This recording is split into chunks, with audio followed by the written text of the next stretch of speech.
cotton gray, and this was the only place with lights, so I came in, but I should... Don't! Sit down.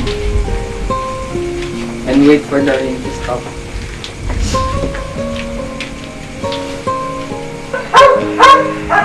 Sorry about that. I have a single chair and the other was borrowed by the neighbor, so... Do you live far? Are you looking for someone living in the neighborhood? Drops of water still glistened on the mass of black hair that was knotted loosely at the back of her head. A straight tendril threw its shadow across her sleeping face. The large mouth with its full but colorless lips was slightly parted by her irregular breathing. I gazed at her for a long while. The mass of black hair, the closed eyes with their long lashes, the tips of which touched the soft brown of her cheeks. And a sudden desire to touch her face overwhelmed me as I stood above her. She was so small, so soft, so still in the flickering candlelight. I remembered that she had looked at me from the door with eyes made enormous by dark circles under them.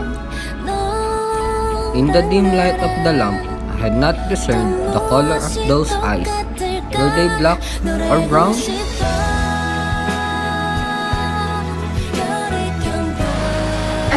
I suppose I should... Many days later, when I learned how she came to me that night of wind and rain, I had been working in the house of the vaudeville star.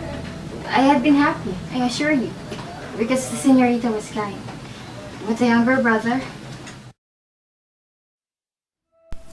The younger brother came home only that night, had been nasty in his drunkenness.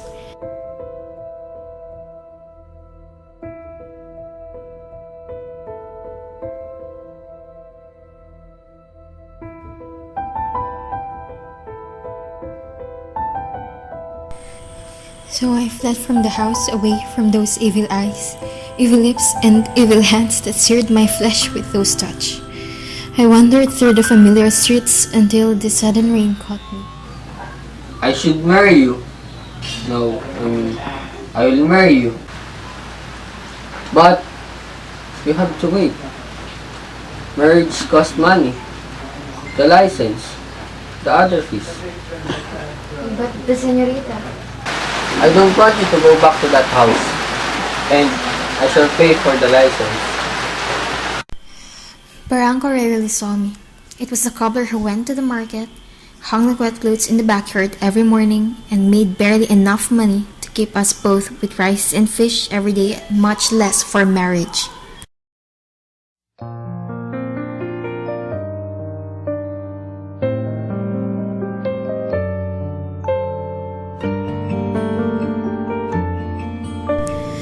Somehow, nothing had been said about marriage since the night he had forbidden me to go back to the house of Señorita.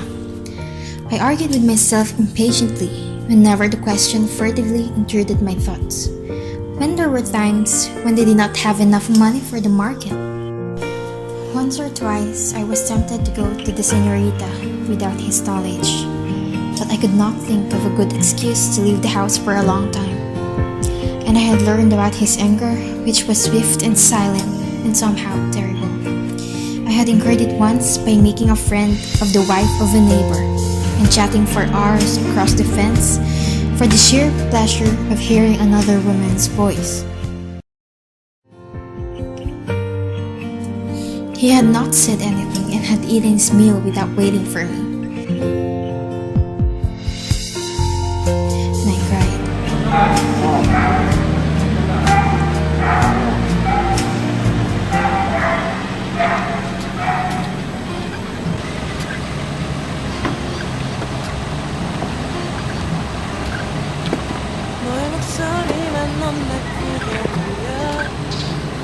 When a small car made its way through the narrow streets and a small girl came down.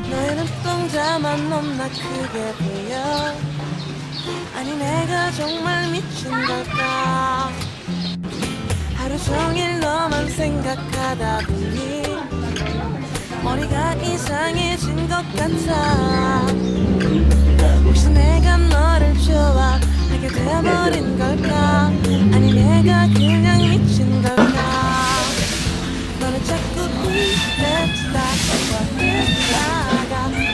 Senorita! Yes, what are you doing in this shop? I live here, senorita.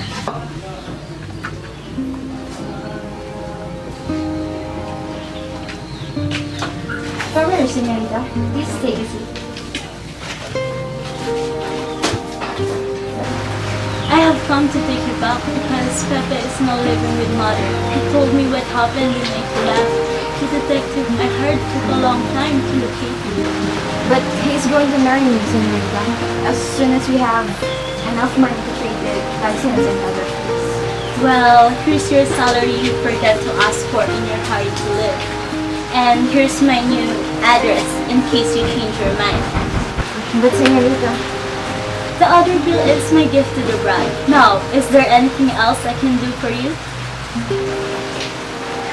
yes, there is, senorita. Please wait for him, and do not tell him you have seen me. Tell him you have heard about us from the detective you hired to locate me, and that you're giving him this gift of money so that he can marry me. But why? Because I love him, senorita, and I want him to think that he is paying the license and not me.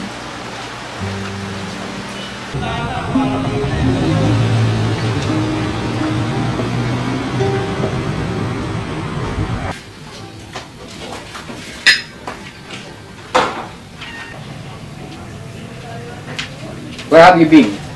Looking for sis to polish our table. You should not leave the shop when I'm out. People might come in. Did any? Well, no.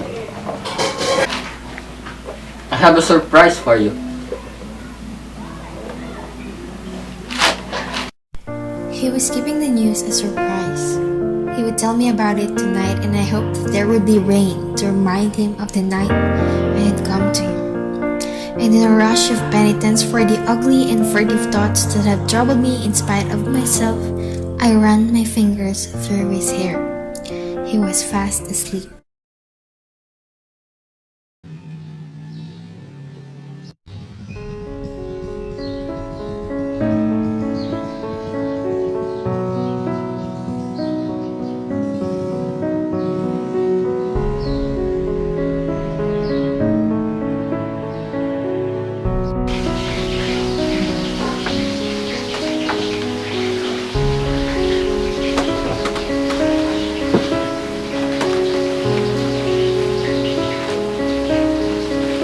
Go on.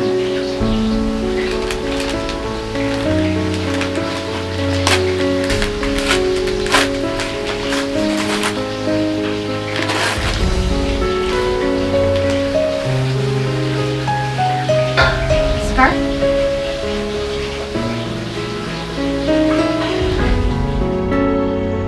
I wore the old faded one when, 3 days later, I told him I had found another job.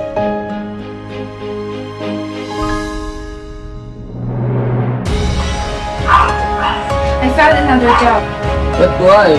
I'm not earning much, but We cannot go on like this. It's not right. you mean, Yes! Let us both work and save money, then perhaps where will you work this time?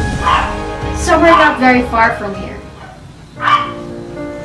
A gift was a gift. I reminded myself firstly. I had given him that money through the senorita without him asking for it, to do with it as he liked. And I chose to let it go.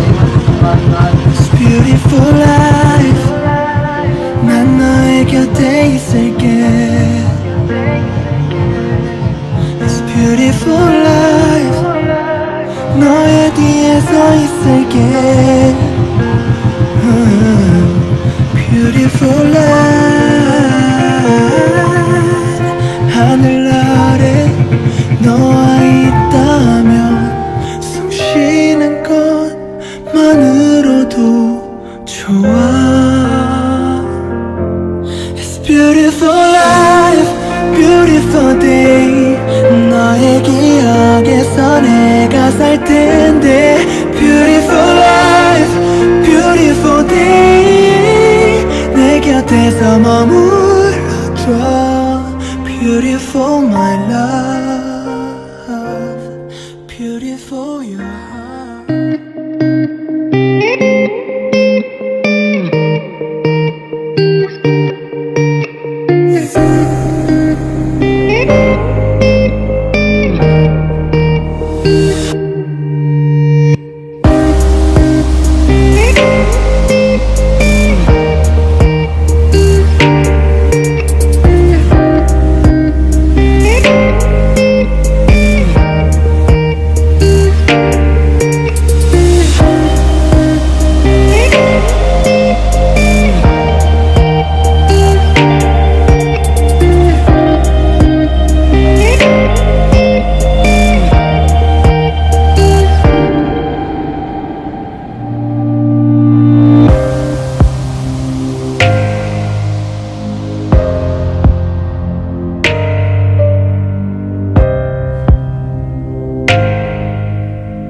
빛이 내